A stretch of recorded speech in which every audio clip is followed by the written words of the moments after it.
Hello everyone, welcome to UC net Mantra. स्वागत है आप सभी का इस चैनल पे। मेरा नाम खुशी है और हम पढ़ रहे हैं हिंदी साहित्य का इतिहास आचार्य रामचंद्र शुक्ल की बुक को। होप करती हूँ आप सभी अच्छे होंगे और अच्छे से पढ़ रहे होंगे। जैसा कि हमने इस सीरीज को स्टार्ट किया था, तो हम रीतिकाल तक अपने पहुंच गए हैं। रीतिकाल का प्रकरण 1 कंप्लीट कर लिया है, प्रकरण 2 कंप्लीट नहीं किया है, मतलब उसका पार्ट 1 कंप्लीट कर लिया है। जैसा कि आपको पता होगा कि रीतिकाल में ढेर सारे कवि लगे हुए हैं, बहुत ज़्यादा कवि हैं, 57 और टोटल कवि हैं। तो उनमें से सबको हमको पढ़ना है, छोड़ना तो किसी को नहीं है। जिसके बारे में हमें और जो भी इम्पोर्टेंट कवि हैं उनके बारे में डिटेल में पढ़ना पड़ता है, तो इस वजह से हम उसको पार्ट्स में क्लास कर रहे हैं। तो जो भी लोग नए जुड़े हैं, मैं उनको बता देती हूँ कि हमारी पार्ट 1 की क्लास पिछली वाली हो चुकी है। तो अगर अभी तक आपने नहीं देखा है तो आप जाके देख लीजिए। और अगर आप चैनल पे नए हो तो चैनल को सब्सक्राइब कर लीजिएगा, अगर आप पहली बार चैनल को क्लास को देख रहे हो। और क्लास में लास्ट तक बने रहिएगा, क्योंकि काफ़ी इंपॉर्टेंट क्लास रहने वाली है।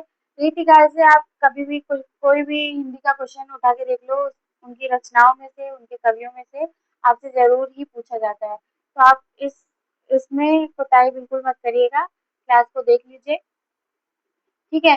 और बाकी अगर अभी तक आपने बाकी क्लासेस नहीं देखी है, इसकी मैंने प्लेलिस्ट बना दी है। आपको सारी क्लासेस एक ही जगह मिल जाएगी, हिंदी साहित्य के इतिहास रामचंद्र शुक्ल की बुक के नाम से, ठीक है।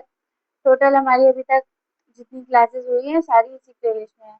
और अगर अभी तक आपने आदिकाल के एमसीक्यूज को नहीं सॉल्व किया है, क्योंकि मैंने जैसा कि कहा था कि जिस भी काल को हम कंप्लीट करेंगे उसके क्वेश्चंस को सॉल्व करेंगे, रिवीजन के लिए प्रैक्टिस सेट सॉल्व करेंगे, जिससे आपको क्वेश्चन किस तरह अटेम्प्ट करना है वो भी आपको समझ में आ जाए, ठीक है। और हमने एक पीवाईक्यू भी सॉल्व किया है लेटेस्ट वाला। तो अगर इतनी क्लासेस हुई हैं, आप जाके एक बार देखो और क्लासेस सॉल्व करके भी जो क्वेश्चंस हैं उनको सॉल्व करके भी देखो कि आपको क्वेश्चंस कैसे लग रहे हैं, या उस लेवल के हैं क्वेश्चन जो कि जो पैटर्न बदला है इस बार से, उसी के हिसाब से ही मैंने क्वेश्चन बनाने की कोशिश की है।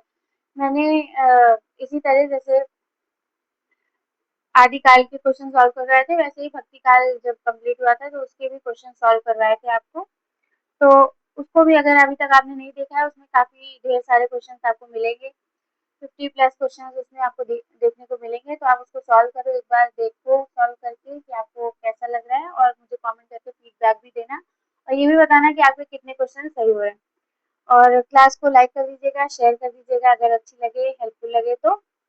एंड चैनल को सब्सक्राइब कर लीजिएगा, और आप हमारे टेलीग्राम चैनल से भी जुड़ सकते हैं। तो जैसा कि मैंने आपको बताया, आज हम प्रकरण 2 अपने रीति ग्रंथकार कवि को पढ़ने वाले हैं। तो ये हमारा पार्ट 2 होने वाला है, ठीक है। और जो हमारी क्लास को पहली बार देख रहे हैं, मैं उनको बता देती हूँ कि इतने टोटल 57 कवि लगे हुए हैं, जिनमें से हमने 1 से लेके 12 तक के जितने भी कवि हैं, मतलब टोटल 12 कवियों को कल की क्लास में हमने पिछली क्लास में हमने देख लिया था। आज की क्लास में हम बाकी के राइटर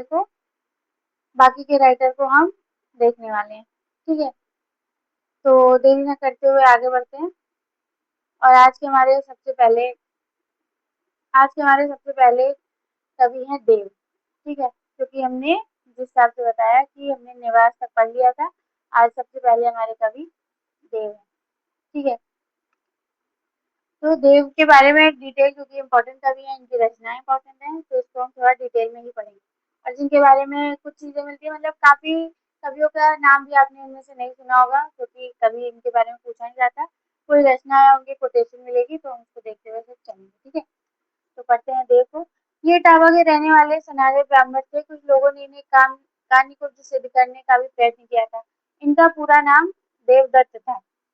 ये आपसे पूछा जा सकता है कि देवदत्त किसका पूरा नाम था, या देव का पूरा नाम क्या था। तो देवदत्त। महाविलास का रचना काल इन्होंने संवत 1746 में दिया है। उस ग्रंथ निर्माण के समय अपनी अवस्था 16 वर्ष ही बताइए, मतलब जो इनका भाव विलास रचना है, उस उसकी रचना इन्होंने जब ये 16 वर्ष के थे तभी की है, और उसका समय क्या है, संवत 1746। अगर आपको सन निकालना है तो आप 57 माइनस कर लोगे, मैंने ऑलमोस्ट हर बार आपको बताया है। इस हिसाब से इनका जन्म वर्ष संवत 1730 निश्चित होता है। इन्होंने अपने अष्टयाम, भाव विलास और और भाव विलास को औरंगजेब के बड़े पुत्र आजम शाह को सुनाया था, जो हिंदी कविता का प्रेमी था। अष्टयाम, अष्टयाम और लोगों की भी काफी रचनाएं आपको अष्टयाम के नाम से देखने को मिलती है। ठीक है, तो अष्टयाम देव की भी है। इसके पीछे इन्होंने भवानी दत्त वैश्य के नाम पर भवानी विलास और कुशल सिंह के नाम पर कुशल विलास, मतलब जिनसे रिलेटेड इन्होंने रचना की है उनके नाम पे ही, और आखिरी में विलास नाम से विलास को जोड़ दिया है, तो भाविलास, ठीक है, कुशल विलास, भाव विलास, भवानी विलास, इस तरीके से इन्होंने इनकी रचनाओं के नाम आपको देखने को मिलते हैं। जाति विलास आगे आपको और देखने को मिलेंगे। तो इसके पीछे इन्होंने भवानी दत्त वैश्य के नाम पर भवानी विलास और कुशल सिंह के नाम पर कुशल विलास, ये भाव विलास है और ये भवानी विलास। और जो भी रचनाओं के बारे में आपको डिटेल में इनकी बुक में देखने को मिलेगा, उसका मतलब ही आप ये समझ जाइएगा कि ये इम्पोर्टेंट है। ठीक है, और अगर आप बुक खोल के पढ़ रहे हो तो वहीं हाईलाइट कर लीजिएगा, नहीं आप बाद में नोट्स में ऐड कर लेना। फिर मर्दन सिंह के पुत्र राजा उद्योग सिंह वैश्य के लिए प्रेम चंद्रिका बनाई।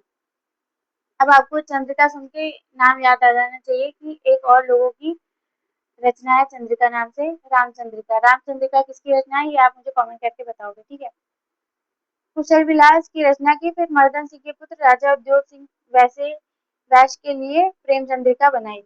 इसके उपरांत ये बराबर अनेक प्रदेशों में भ्रमण करते रहे। इस यात्रा के अनुभव का इन्होंने जाति विलास इंपॉर्टेंट रचना नामक ग्रंथ में उपयोग किया। इस ग्रंथ में भिन्न भिन्न जातियों और भिन्न भिन्न प्रदेशों की स्त्रियों का वर्णन है। वर्णन में उनकी विशेषताएं अच्छी तरह व्यक्त हो, यह बात नहीं है।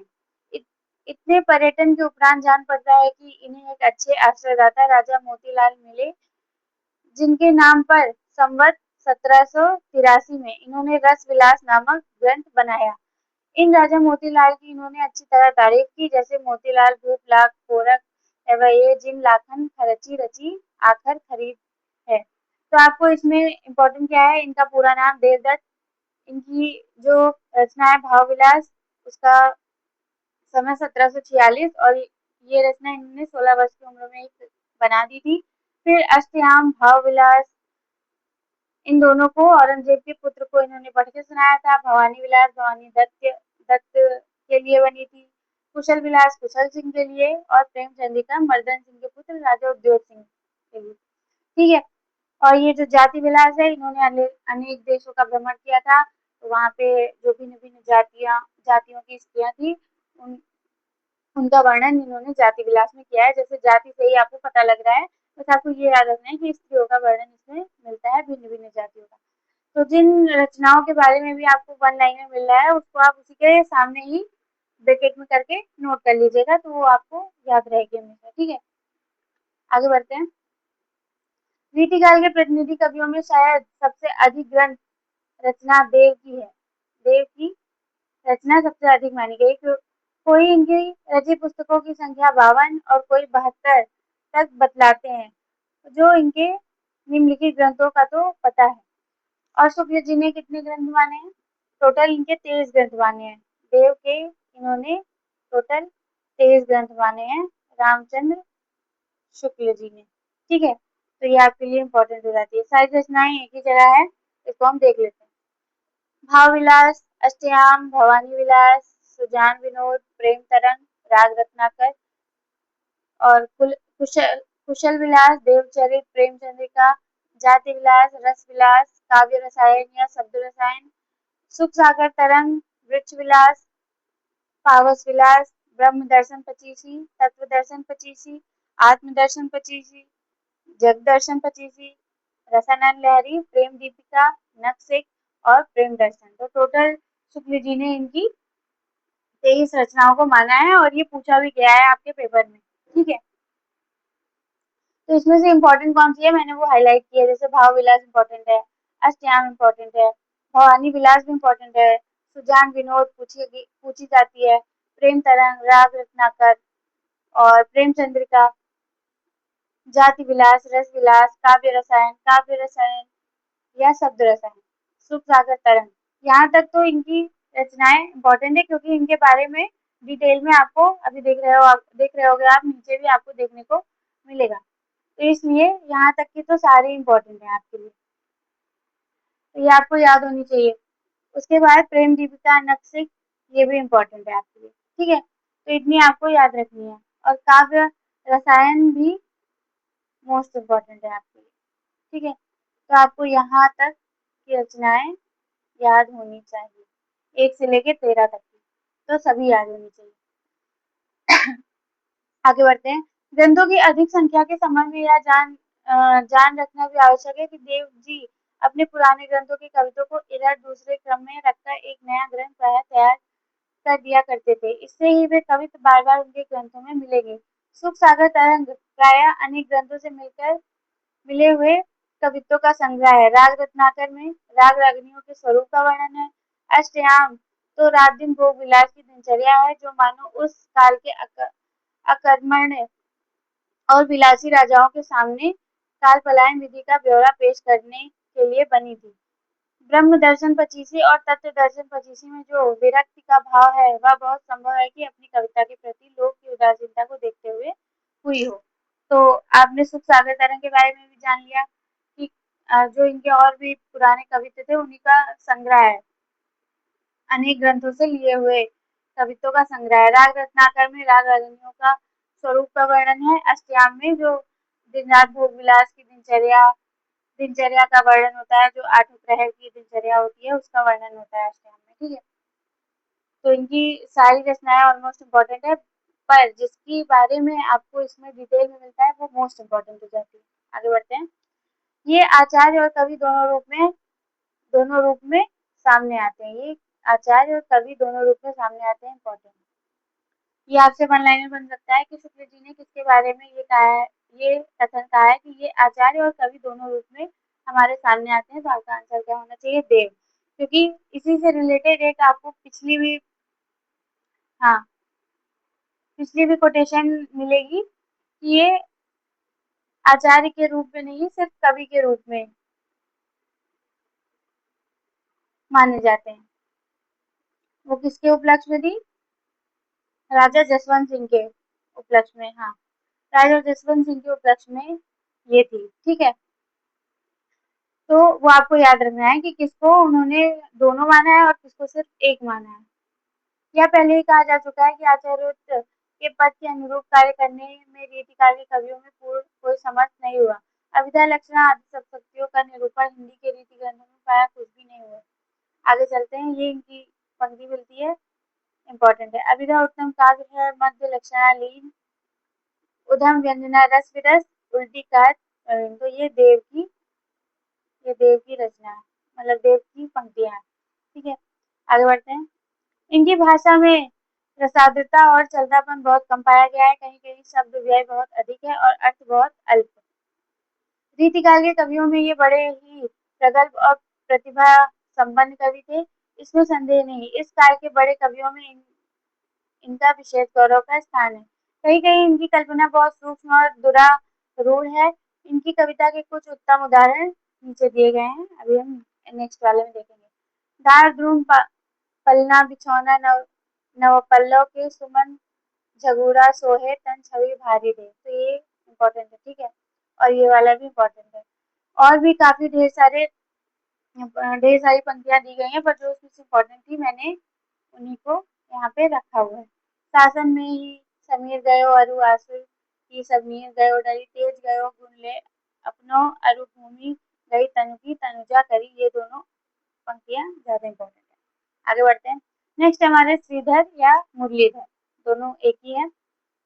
इनके बारे में सिर्फ हमें थोड़ी सी चीजें मिलते हैं, उनको हम देखते हुए चलते हैं। ये प्रयाग के रहने वाले ब्राह्मण थे। संवत 1737 के लगभग उत्पन्न हुए थे, मतलब इनका जन्म समय। यद्यपि अभी तक इनका सिर्फ जंगनामा, इनकी रचना कौन सी है? जंगनामा प्रस्तुत है, मतलब प्रकाशित है, जिसमें फर्रुख सियर और जहांदार के युद्ध का वर्णन है। पर स्वर्गीय बाबू राधा कृष्ण दास ने इनके बनाए कई रीति ग्रंथों का उल्लेख किया, जैसे नायिका भेद, चित्रकाव्य आदि। बट सबसे ज्यादा इम्पोर्टेंट कौन से है? जंगनामा, ये इनकी इम्पोर्टेंट रचना है। इनका कविता काल क्या है? संवत 1760, ठीक है। तो इनके बारे में सिवा में इनकी रचना मिलती है। आगे बढ़ते हैं। नेक्स्ट हमारे सुरति मिश्र। ये आगरे के रहने वाले काल निकुंज ब्राह्मण थे। जैसा कि इन्होंने स्वयं लिखा है, सूरत में कन्नौजिया नगर आगे बास। इन्होंने अलंकार माला संवत 1766 में और बिहारी सतसई की अमर चंद्रिका टीका संवत 1794 में लिखी थी। तो इनकी कौन सी रचना है? अलंकार माला। सुरती मिश्र की रचना है अलंकार माला संवत 1766 में, और बिहारी सतसई की अमर चंद्रिका टीका संवत 1794 में। इनका कविता काल विक्रम की 8वीं शताब्दी के अंतिम चरण माना जा सकता है। ये नसरुल्लाह खां नामक सरदार के यहाँ तथा दिल्ली के बादशाह मोहम्मद शाह के दरबार में आया जाया करते थे। इन्होंने बिहारी सतसई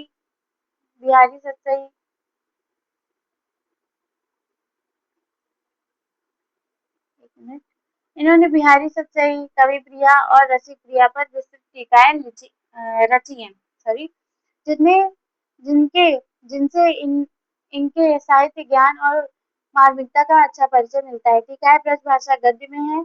इन टीकाओं के अतिरिक्त इन्होंने वैताल पंच विशति का ब्रज भाषा गद्य में अनुवाद किया है। इनके निम्नलिखित रीति ग्रंथ नीचे दिए गए, ये इनके रीति ग्रंथ में दिए गए हैं, ठीक है, और इम्पोर्टेंट है। इनमें से मैं आपको बता देती हूँ कौन से इम्पोर्टेंट है। जैसे रस रत्नाकर इम्पोर्टेंट है, अलंकार माला तो इम्पोर्टेंट है ही, ठीक है, अलंकार माला इम्पोर्टेंट है, रस रत्नमाला, और मेन ये तीनों तो इम्पोर्टेंट है। अलंकार माला, रत्नमाला, रस रत्नाकर, ठीक है, और रस सरस, रसग्राह, चंद्रिका, नक्सिक, काव्य सिद्धांत, ये भी आपको पता होना चाहिए, बट इम्पोर्टेंट ये तीनों मेन है मेरे हिसाब से, ठीक है। आगे बढ़ते हैं।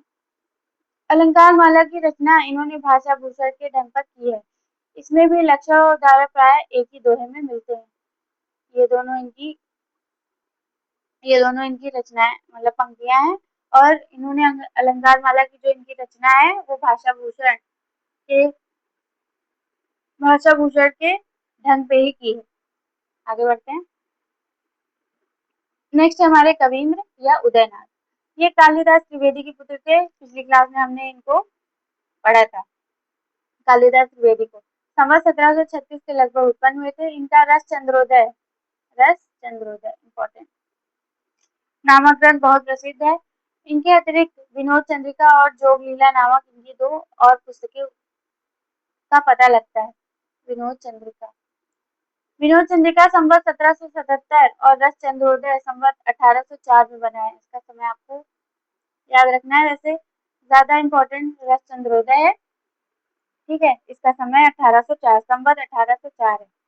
अतः इनका कविता काल संवत 1804 या उसके कुछ आगे तक जान पड़ता है। इनकी इनकी इनकी पंक्तियां कुछ इतनी खास इम्पोर्टेंट नहीं है, तो हम आगे बढ़ते हैं। नेक्स्ट हमारे श्रीपति, ये इम्पोर्टेंट है, ठीक है। श्रीपति ये कल्पी के रहने वाले कानीकुब्ज ब्राह्मण थे। संवत 1777 में काव्य सरोज नामक रीति ग्रंथ बनाया था। इसके अतिरिक्त इनके निम्नलिखित ग्रंथ मिलते हैं। काव्य सरोज तो मोस्ट इम्पोर्टेंट है। श्रीपति की रचनाएं पूछी जाती है, जैसे कवि कल्पद्रुम, ये तो ये तो पूछी ही जाती है, ठीक है। मोस्ट इम्पोर्टेंट ये रचना है कवि कल्पद्रुम। रस सागर, अनुप्रास, विनोद, विक्रम विलास, सरोज, कालिका, अलंकार गंगा। इसमें आप देखोगे कि रीतिकार में विलास जो रचनाओं के आखिरी में विलास लगा होता है, रस और अलंकार संबंधी भरण, भूषण, वृत्त, ठीक है, इससे रिलेटेड आपको रचनाएं देखने को सारी लगभग मिलेगी। इसी वजह से कंफ्यूजन होता है कि किसकी कौन सी रचना है, क्योंकि सारी एक सी ही लगती हैं जब आप एक साथ पढ़ने बैठते हो। काव्य सरोज बहुत ही प्रौढ़ ग्रंथ है। काव्यांगों का निरूपण जिस स्पष्टता के साथ इन्होंने किया है, उससे उनकी स्वच्छ बुद्धि का परिचय मिलता है। इम्पोर्टेंट किस रचना के बारे में? काव्य सरोज के बारे में। यदि गद्य में व्याख्या की परिपाटी चल गई होती तो आचार्य ये और भी अधिक पूर्णता के साथ प्रदर्शित कर सकते थे। दास जी तो इनके बहुत अधिक ऋणी हैं। इन्होंने इनकी बहुत सी बातें जो की त्यों अपने काव्य निर्णय में चुपचाप रख ली है। आचार्य के अतिरिक्त कवित्व भी इनमें ऊंची कोटि का था। मोस्ट इम्पोर्टेंट लाइन, ठीक है, क्योंकि इसमें दास जी अर्थात भिखारी दास जी के बारे में भी दिया गया है कि दास जी ने इनके बहुत अधिक ऋणी हैं। इन्होंने इनकी बहुत सी बातें जो की त्यों अपने काव्य निर्णय किसकी रचना है? दास जी की। तो दास जी के काव्य निर्णय में बहुत सी बातें हमें जो की त्यों श्रीपति से हूबहू मिलती है, क्योंकि उन्होंने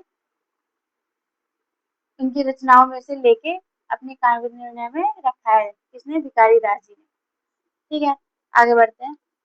इनके बारे में लगभग इतनी चीज इम्पोर्टेंट है कि इनकी रचना काव्य सरोज तो मोस्ट इम्पोर्टेंट है, संवत 1777, कवि कल्पद्रुम इम्पोर्टेंट है, और काव्य सरोज के बारे में ये जो कोटेशन मिलती है, और ये जो एक दास जी के बारे में कोटेशन मिलती है, तो ये आपसे श्रीपति से रिलेटेड भी करके पूछ सकता है और दास जी से रिलेटेड भी करके पूछ सकता है, तो दोनों का नाम इसमें आएगा। ठीक है, आगे बढ़ते हैं। नेक्स्ट हमारे वीर, ये दिल्ली के रहने वाले श्रीवास्तव कायस्थ थे। इन्होंने कृष्ण चंद्रिका नामक रस और नायिका भेद का ग्रंथ संवत 1779 में लिखा था। कविता साधारण है, वीर रस का कवित्व।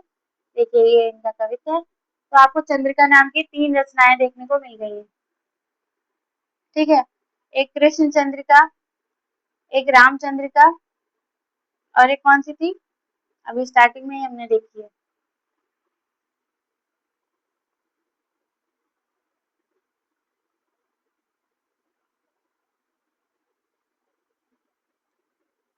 प्रेम चंद्रिका। ठीक है, ये तीनों हमें रचनाएं देखने को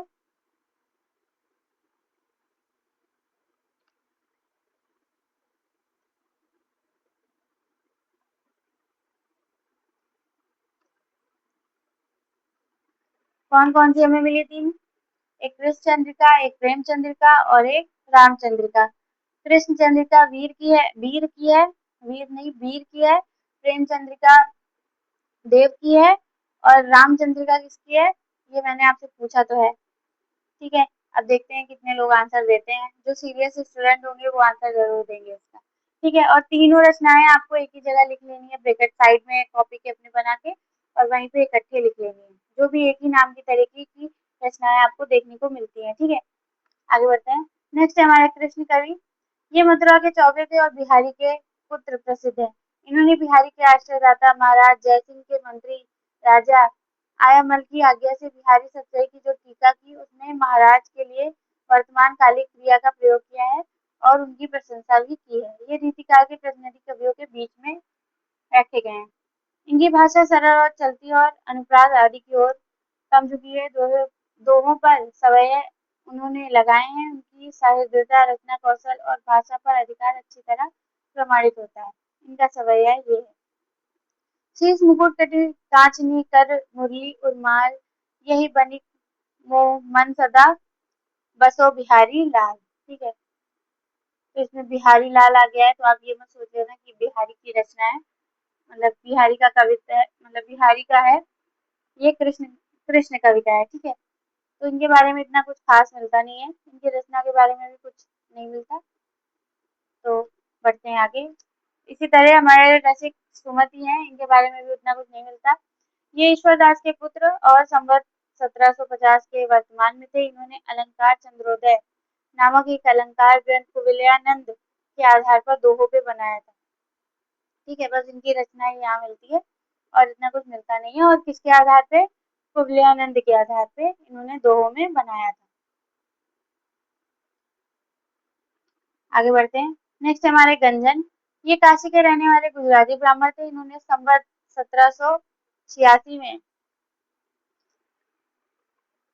कमरुद्दीन खां हुलास नामक श्रृंगार रस का एक ग्रंथ बनाया, जिसमें भाव भेद, रस भेद के साथ 6 ऋतु का विस्तृत वर्णन किया है। इस ग्रंथ में इन्होंने पूरा वंश परिचय दिया है और प्रपितामह मुकुट राय के कवित्व की प्रशंसा की है। तो बस इसमें इतना ही इम्पोर्टेंट है। हाँ, बस इनके बारे में इतना इम्पोर्टेंट है कि इन्होंने इनकी रचना का नाम क्या है, क्योंकि थोड़ा अलग सा नाम है। करीमुद्दीन खां हुलास श्रृंगार रस का एक ग्रंथ है, जिसमें इन्होंने भाव भेद, रस भेद और शतऋतु का विस्तृत वर्णन भी किया है। और इसका संवत क्या है? संवत 1786। आगे बढ़ते हैं। नेक्स्ट हमारे अली मुहिब खां, इनको प्रीतम भी बोलते हैं।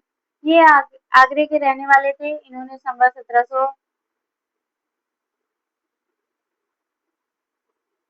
इन्होंने संवत 1787 में खटमल बयसी, इम्पोर्टेंट रचना, ठीक है, खटमल बयसी नामक हास्य रस की एक पुस्तक लिखी। इस प्रकार के आरंभ में कहा गया है कि रीतिकाल में प्रधानतः श्रृंगार रस की रही है। यद्यपि वीर रस के लेकर भी वीति ग्रंथ रचे गए हैं, पर किसी और रस को अकेला लेकर मैदान में कोई ग्रंथ नहीं उतरा। यह हौसले का काम हजरत अली था साबिर ने किया कर दिखाया। इस ग्रंथ का साहित्यिक महत्व कई पक्षों में दिखाई पड़ता है। हास्य आलम्बन प्रधान रस है। तो इनकी कौन सी रचना है? खटमल बयसी हास्य रस से रिलेटेड है, क्योंकि काफी ग्रंथ रीतिकाल में श्रृंगार वर्णन के या कुछ भी रस के भी मिलते हैं, लेकिन इनका एक अलग सा ग्रंथ है जो है हास्य रस पे, और संवत 1787, ठीक है। तो इनके बारे में भी इतनी चीजें हमें मिलती है। ऐसे ही काफी कवि आपको इस प्रकरण में अभी आगे मिलेंगे, जिनके बारे में हमें सिर्फ रचना देखनी है या एक दो लाइन कुछ मिलती है। तो कुछ ही कवि हैं जिनके बारे में हमको डिटेल में देखना है, और काफी इंपॉर्टेंट कवियों को हमने पिछली क्लास में भी डिटेल में देखा है, जैसे बिहारी थे, ठीक है। उनको तो हम नहीं छोड़ सकते कि एक एक दो दो लाइन उनमें से ले लें, नहीं, उनके उनकी जो रचना है उनके बारे में भी हमको देखना है, और उनसे रिलेटेड जो काफी चीजें, क्योंकि कोड वाले जो क्वेश्चन बनते हैं जिसमें आपको छाट के कोड बना के आंसर देना होता है, उसमें भी पूछा जा सकता है, तो इसलिए वो इम्पोर्टेंट हो जाता है। आगे बढ़ते हैं। नेक्स्ट हमारे दास अर्थात भिखारी दास, और ये मोस्ट मोस्ट इम्पोर्टेंट हमारे रचनाकार हैं। ये प्रतापगढ़ के पास तयोगा गांव के रहने वाले श्रीवास्तव कायस्थ थे। इन्होंने अपना वंश परिचय पूरा दिया है। इनके पिता कृपाल दास, पितामह वीर भानु, प्रपितामह राय रामदास और प्रपितामह राय नरोत्तम दास थे। दास जी के पुत्र अवधूत लाल और गौरीशंकर थे, जिनके अपुत्र मर जाने पर वंश परंपरा खंडित हो गई। दास जी के इतने ग्रंथों का पता चलता है, तो इनके ये इतना इम्पोर्टेंट नहीं है खास, इनकी जो रचनाएं हैं वो ही इम्पोर्टेंट है मेनली, ठीक है, क्योंकि इनकी रचना पूछी जाती है। रस सारांश संवत 1799, छंदावर्ण पिंगल संवत 1799, काम निर्णय संवत 1803, श्रृंगार निर्णय संवत 1807। तो जो इतनी जो मैंने रेड से हाईलाइट की है, ये तो आपके लिए मतलब समझ लो, आप इसको भूल ही नहीं सकते। इस तरह की रचना है। रस सारांश, छंदावर्ण पिंगल, काव्य निर्णय और श्रृंगार निर्णय, ठीक है। ये इनकी तो मोस्ट मोस्ट इम्पोर्टेंट रचना है, ठीक है। और नीचे वाली भी हम देख लेते हैं। नाम प्रकाश को संवत 1795, विष्णु पुराण भाषा दोहे चौपाई में, छंद प्रकाश शतरंज शतिका, ये भी इम्पोर्टेंट है। अमर प्रकाश संस्कृत अमरकोश भाषा पद्य में, विष्णु पुराण भाषा, ये भी इम्पोर्टेंट है, पर शतरंज शतिका उससे ज्यादा इम्पोर्टेंट है। और जितनी मैंने रेड से हाईलाइट किया ये तो पूछी ही जाती है किसकी, और जो इसका संवत है, मतलब जो इसका सन है, अगर आपको सन में इजी पड़ता है, क्योंकि सन में ही पूछी जाती है, कभी कभार संवत भी पूछ ली जाती है, तो अगर सन में याद करने में आसानी होती है तो आप सन में ही लिखिएगा, क्योंकि मिलान करने वाले में भी आजकल पूछा जाता है। एक तरफ रचना ढेर सारी एक ही तरह की दे देंगे, जो सुनने में आपको एक ही तरह लगेगी, पर अलग अलग कवियों की होगी, ठीक है। और रीतिकाल के कवियों की अक्सर इस तरीके की दी जाती है, क्योंकि रीतिकाल के जितने भी रचनाकार की रचनाएं हैं लमसम एक ही जैसे साउंड करती है, तो वो आपको थोड़ा ध्यान दे के ही पढ़ना पड़ेगा, और आप लिख लिख के याद कर लोगे तो आपको जल्दी याद हो जाएगा, ठीक है। आगे बढ़ते हैं। काव्य निर्णय में दास जी ने प्रतापगढ़ के सोमवंशी राजा पृथ्वीराज के बाबू हिंदुपति सिंह को अपना आश्रयदाता लिखा है। भिखारी दास किसके आश्रयदाता थे? हिंदुपति सिंह के। राजा पृथ्वी सिंह के भाई बाबू हिंदुपति सिंह को अपना के आश्रयदाता थे। काव्य निर्णय में इन्होंने ये बात बताई है दास जी ने, ठीक है, इम्पोर्टेंट है। इसके बाद राजा पृथ्वीपति संवत 1791 में गद्दी पर बैठे, और 18, ये कुछ इतना इम्पोर्टेंट नहीं है। इनका कविता काल, ये इम्पोर्टेंट है, इनका कविता काल संवत 1785 से लेकर संवत 1800 तक माना जाता है, ये इम्पोर्टेंट है, ठीक है। आगे बढ़ते हैं। काव्यांगों के निरूपण में दास जी को सर्वप्रथम स्थान दिया जाता है, क्योंकि इन्होंने छंद, रस, अलंकार, रीति, गुण, दोष, शब्द शक्ति आदि सब विषयों का औरों से विस्तृत प्रतिपादन किया है। मतलब एक तरीके से काव्यांग निरूपण, ठीक है, सर्वांग निरूपण। जैसा पहले कहा जा चुका है कि श्रीपति से इन्होंने बहुत कुछ दिया है। जब हमने अभी श्रीपति को पढ़ा तो उसमें वो कोटेशन थी, तो वो दोनों में ही आ जाएगी, ये भी मैंने आपको बताया। इनकी विषय प्रतिपादन शैली उत्तम है और आलोचन शक्ति भी इनमें कुछ पाई जाती है। जैसे हिंदी काव्य क्षेत्र में इन्हें परकिया और प्रेम की प्रचुरता दिखाई पड़ी, जो रस की दृष्टि से रसाभास के अंतर्गत आती है। बहुत से स्थलों पर तो राधा कृष्ण के नाम पर ऐसे देव काव्य का आरोप हो जाता है और दोष के कुछ परिहार हो जाता है, पर सर्वत्र ऐसा नहीं होता। इसे दास जी ने स्वकीय का लक्षण की कुछ अधिक व्यापक करना चाहा है और कहा है, श्री माननी के भवन में भोग्य भामिनी और तीनों जो सुकियाह में गणेश कवि सिरमौर। जो भी भिखारी दास की पंक्तियां आएंगी वो आपके लिए इसमें इम्पोर्टेंट है। शुक्ल जी के बुक में जितनी भी आती हैं, और ये वाली भी कोटेशन इम्पोर्टेंट है क्योंकि किसके उपलक्ष्य में कही गई है, काव्य निर्णय के उपलक्ष्य में कही गई है। ठीक है, काव्य निर्णय जो इनकी रचना है इसके उपलक्ष्य में कही गई है। आगे बढ़ते हैं। लोग दास जी के दस और हावों के नाम पर लेन पर चौके हैं। उन्हें जानना चाहिए कि साहित्य दर्पण में नायिकाओं के स्वभाव अलंकार 18 कहे गए। लीला विलास, विक्षिता, विभोग, किलकिंचित, मोटयता, कट्टमिता, विभ्रम, ललित, विहित, मद, तपन, मौगध्य, निक्षेप, कौतूहल, हसित, चकित और केल। ठीक है, तो बस आपको इतना पता होना चाहिए कि साहित्य दर्पण में नायिकाओं के स्वभाववाद अलंकार 18 कहे गए हैं। और किसने कहा है? दास जी ने कहा है। इसका भी पैराग्राफ काफी बड़ा था, पर उसमें से जो भी जैसे कोई कोई पैराग्राफ होते हैं वो उतना इम्पोर्टेंट नहीं होते हैं हमारे लिए परीक्षा की दृष्टि से, तो उसमें से मैंने छाट के सिर्फ मेन पॉइंट को ही लिखा है, जिससे आपका एक तरीके से समय भी बचे और आपको इम्पोर्टेंट चीजें भी मिल जाए। पर इम्पोर्टेंट चीजों को नहीं छोड़ना है। आप पैराग्राफ भले छोटा करो, इसलिए छोटा करो क्योंकि उसमें कुछ इम्पोर्टेंट नहीं था, इसलिए। ठीक है, आगे बढ़ते हैं। अतः दास जी के आचार्यत्व के संबंध में हमारा यही कथन है कि देव आदि के विषय में, जो देव आदि के विषय में, यद्यपि इस क्षेत्र में और भी और को देखते हुए दास जी ने अधिक काम किया है, पर सच्चे आचार्य का पूरा रूप इन्हें भी प्राप्त नहीं होता। दास जी ने साहित्यिक और परिमार्जित भाषा का व्यवहार किया है। श्रृंगार ही उस समय का मुख्य विषय रहा है, ये तो आप सभी को पता होगा। अतः इन्होंने भी उसका वर्णन विस्तार से देव की तरह बढ़ाया। देव ने भिन्न भिन्न देशों में जातियों के स्त्रियों के वर्णन के लिए जाति विलास लिखा, जिसमें नाइन धोबिन सब आ गई। पर दास जी ने रसाभास के डर से या मर्यादा के ध्यान से इनको आलम्बन के रूप में न रखकर दूती के रूप में रखा है। दूती अर्थात जो संदेश देने वाले होते हैं, ठीक है, दूत, उसके उस मतलब उसके रूप में रखा है, ना कि देव की तरह। ठीक है, और यहाँ पे इस कोटेशन में रचना आ गई है जाति विलास के संबंध में। यहाँ पे यहाँ पे भी दास जी के बारे में, मतलब भिखारी दास के बारे में बोला गया है, तो ये कोटेशन इंपॉर्टेंट हो जाता है। आगे बढ़ते हैं। इनके रस सारांश में नाइन, नटिन, धोमिन, बरईन सब प्रकार की दूतियां मौजूद है। ये जो कोटेशन है किसके बारे में है? रस सारांश के भी बारे में है। और जो देव के बारे में, वो जाति विलास के बारे में।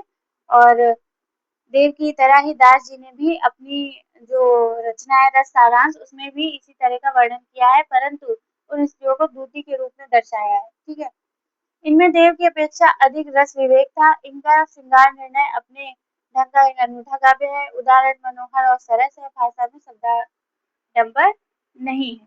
ना ये शब्द चमत्कार पर टूटे, ना दूर सूझबूझ के लिए व्याकुल हुए। इनकी रचना कला पक्ष में संयत और भाव पक्ष में रजनकारिणी है। आगे बढ़ते हैं।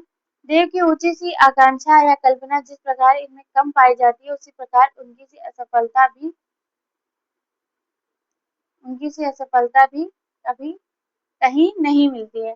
ये कोटेशन आपके लिए इम्पोर्टेंट है। ये कोटेशन आपके लिए इम्पोर्टेंट है। ठीक है, इसका मतलब क्या है? देव किसी ऊंची आकांक्षा या कल्पना जिस प्रकार इनमें कम पाई जाती है, अर्थात देव ने जिस प्रकार की कल्पना करके, ठीक है, जितनी ज्यादा कल्पना करके उन्होंने रचना अपनी की है, भिखारी दास में वो कम पाई जाती है। अर्थात देव कल्पना के मामले में भिखारी दास से ज्यादा उन्होंने रचनाएं की है। और उसके आगे उसी प्रकार उनकी से असफलता भी कहीं नहीं जान पड़ती, अर्थात भिखारी दास की रचनाओं के मामले में वे श्रेष्ठ कहे जाते हैं देव के मुकाबले। ठीक है, तो इस कोटेशन का मतलब यही होगा। जिस बात को ये जिस ढंग से चाहे उस ढंग से बहुत विलक्षण ना हो कहना चाहते थे, उस बात को उस ढंग से कहने में पूरे सामर्थ्य इनमें भी थी। दास जी ऊंचे दर्जे के कवि थे। इम्पोर्टेंट, ये वाली जो तीनों चारों लाइन है वो पूरी इम्पोर्टेंट है, क्योंकि ये वाली जो जिस बात को ये जिस ढंग से कहना चाहे वो उस ढंग से बहुत विलक्षण ना हो कहना चाहते थे, उस बात को उस ढंग से कहने की पूरी सामर्थ्य इनमें थी। इससे आप कंफ्यूज हो जाओगे, क्योंकि बिहारी के बारे में भी लगभग ऐसे ही आपको सुनने को मिलता है, कबीर के बारे में ऐसे ही सुनने को मिलता है। ठीक है, कि वो जिस ढंग से कहना चाहते थे उसी ढंग से कह देते थे, परंतु कहते जरूर थे। तो इसीलिए दास जी बहुत ऊंचे दर्जे के कवि थे। इनकी कविता के कुछ नमूने नीचे दिए गए हैं, देख लेते हैं। इनमें से ये वाला इम्पोर्टेंट है। नैनन को तरसे कहाँ लो हिये बिरहागी में तहे, एक घड़ी न कहूँ कल पे, कहाँ लगी प्राणन को कल पे।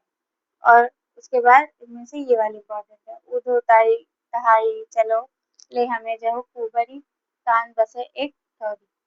ठीक है, आगे बढ़ते हैं। ये हमारे भिखारी दास कंप्लीट हो गए। नेक्स्ट हमारे भूपति, इनके बारे में भी उतनी जानकारी हमें नहीं मिलती है। सन 1791 में श्रृंगार के दोहों की एक सतसई बनाई थी। ये महाशय जैसे सुहृदय और काव्य मर्मज्ञ थे, वैसे ही कवियों का आदर सम्मान करने वाले भी थे। क्षत्रियों की वीरता इनमें पूरी थी। सतसई के अतिरिक्त भूपति जी की कंठाभूषण और रस रत्नाकर नाम के दो रीति ग्रंथ देखने को हमें मिलते हैं। तो इनकी सिर्फ दो रचनाएं हमें देखने को मिलती है, कंठाभूषण और रस रत्नाकर, और एक सतसई श्रृंगार के दोहों की। ठीक है, आगे बढ़ते हैं। तोषनिधि, ये हमारे इम्पोर्टेंट कवि है। ये प्रसिद्ध कवि हुए। ये श्रृंगवेरपुर जिला इलाहाबाद के रहने वाले चतुर्भुज शुक्ल के पुत्र थे। इन्होंने संवत 1791 में सुधा निधि, इम्पोर्टेंट, ठीक है इसीलिए हाईलाइटेड है। सुधा निधि काफी बार आपसे पूछी जाती है। एक अच्छा बड़ा ग्रंथ रस भेद और भाव भेद का बनाया। खोज में इनकी दो पुस्तकें और मिली, विनय शतक और नक्सिक, तो टोटल तीन। सुधा निधि जिसका रचनाकाल है संवत 1791, और विनय शतक और नक्सिक, तो जिन्हें काव्यांगों के बहुत अच्छे लक्षण और सरस उदाहरण लिए हैं।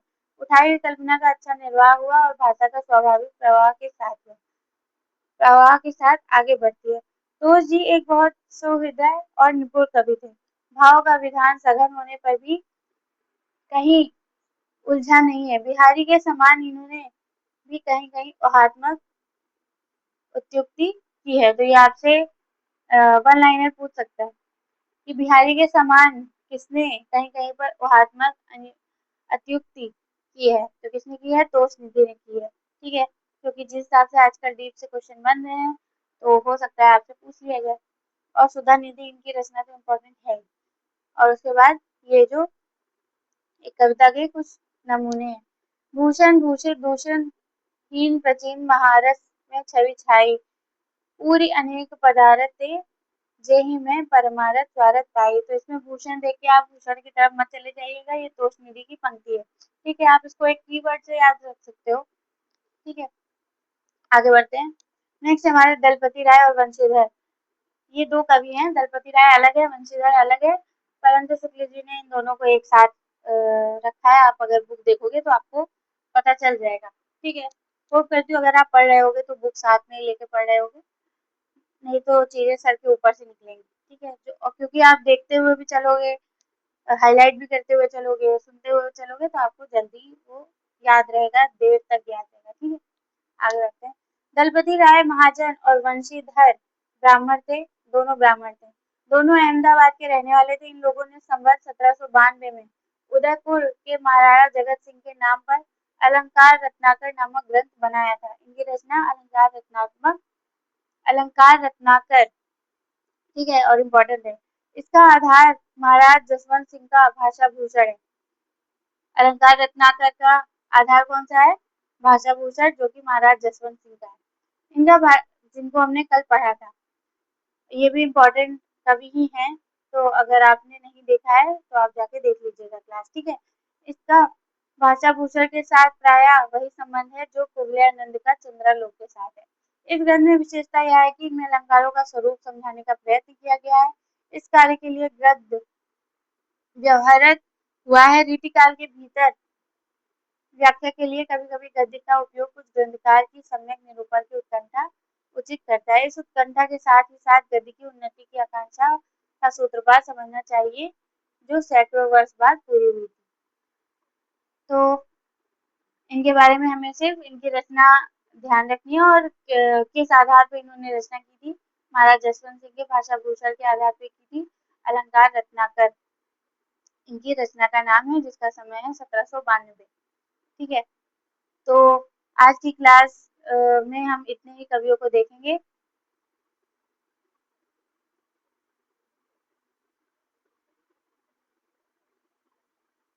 इतने ही कवियों को देखेंगे। टोटल हमने कल इतने निवास तक देखे थे।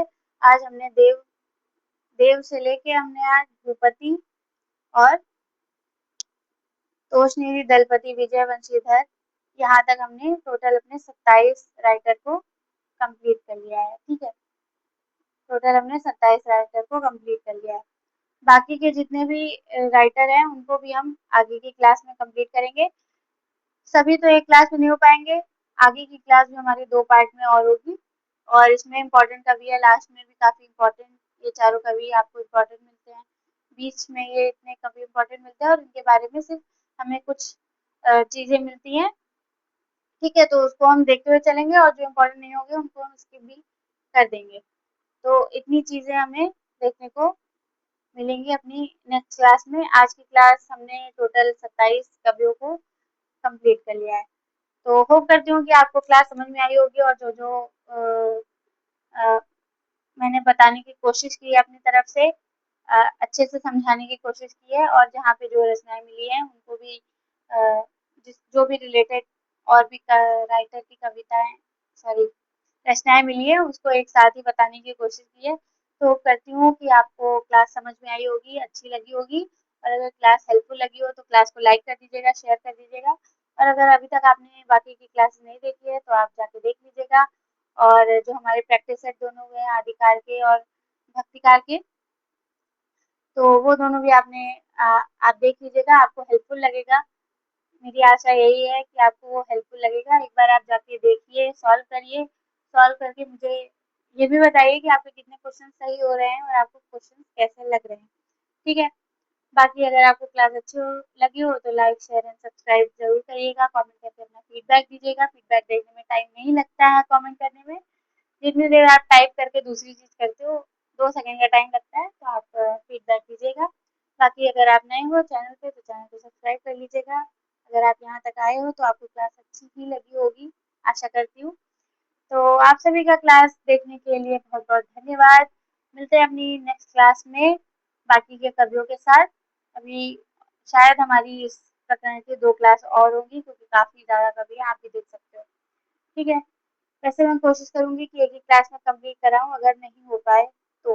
ठीक है, तो आप सभी का धन्यवाद, थैंक यू क्लास देखने के लिए, आखिरी तक बने रहने के लिए। मिलते हैं अपनी नेक्स्ट क्लास में, तब तक के लिए बाय बाय, धन्यवाद।